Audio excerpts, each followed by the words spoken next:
Hi, everyone, and welcome to the Millennial Revolt, an independent political talk show that seeks to bring a different narrative than the stale one we have going on right now in the mainstream media. Today, we are going to talk about what has been going on in our media, more specifically, the morbid fascination that seems to be happening, where you have international news organizations as well as news organizations which tend to lean left in the United States, fantasizing on what would happen if the 45th president, who is Donald Trump, would be assassinated. I think it's sick, it's very disturbing, and no matter where you stand on the political spectrum, I think it's important that we call this out and say that it's inappropriate and it has to stop. So there's so much to talk about, there's so much I want to get into, so let's just jump right into it. What Der Spiegel did, and apologies if I do pronounce this magazine's name wrong, what they essentially did with this cover is depict the 45th president as a terrorist decapitating the Statue of Liberty. Now, the Statue of Liberty symbolically represents American values like liberty and freedom and so on and so forth. And basically, with his election, he has destroyed the foundations of America, everything that we represent. And it's disturbing, it's disgusting. It's completely unacceptable, and you see multiple magazines doing this. It seems that there are certain outlets which tend to lean left, think that it's their duty, since Hillary Clinton has not been elected, to try to stop the Trump administration's agenda any way they can. And it's very destructive for the country. It's very dangerous. Any news organization, whether you lean left or you lean right, doesn't matter. Your job should be to strictly tell the truth. Regardless of your political affiliations, you can have an opinion, but you should just put the facts forward. Let your readers judge for themselves. It seems as if what the media has done is they set up a climate where they have legitimized violence. If you call someone Hitler over and over and over again, and you make people feel like they should be physically scared, they should be worried that their life could be in danger, you're going to see violence breaking out in the streets, and it may be a small pocket of people. Okay, I'm not going to say everyone who's protesting is violent, because that is not true. But if you have a few people who are doing that and you don't condemn them and say it's wrong, then it's going to keep happening, and the numbers are going to get bigger, and it's going to cause more destruction and cause more chaos. I understand that journalists have journalistic freedom, that they may take certain liberties with the covers that they use for their newspapers or magazines.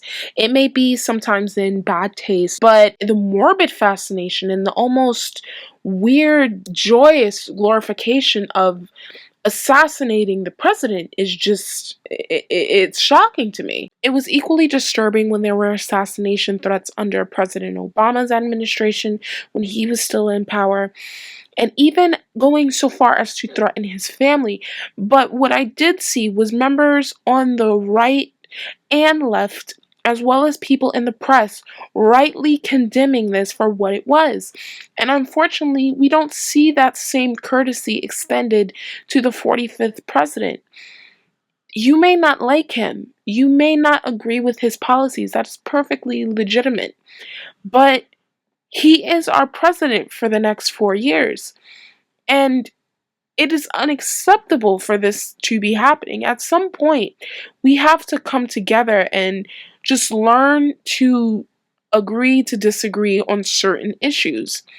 Because whether you lean left or you lean right, you're not going to agree on everything. You're going to disagree a lot, but we have to come to a place where there are certain issues and values that unite us as a country again, and unfortunately, we're becoming more divided day by day. You know, I think there is a fine line between criticizing a political leader and calling for the assassination of someone.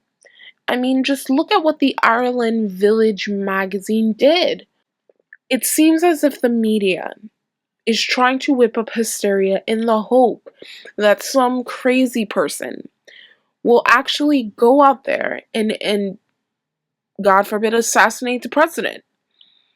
It's gotten to that point. Yeah, I mean, you had a German television show doing this the other day, saying that the only way to get rid of Donald Trump would be to somebody to kill him on their television.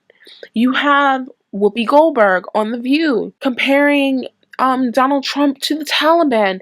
I mean, these are the kind of words that people are using. I hope people are very careful in what they're doing, because we've reached a point in our country where some people think words equal violence. So if what they're saying personally offends you, it's okay to get physical with them.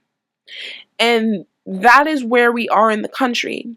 And I hope that there are responsible journalists who take this in mind when they are reporting, because, like I said, actions have consequences.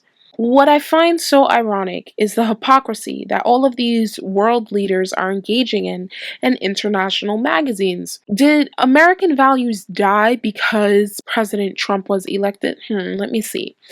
Did it die under President Obama when he was engaging in Terror Tuesdays, signing off on kill lists to assassinate people overseas in the Middle East with drones?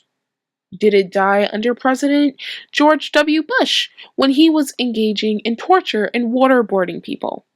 Did it die under President Clinton when he prodded NATO into bombing Yugoslavia and destroying that country? So please explain to me, when exactly did American values die?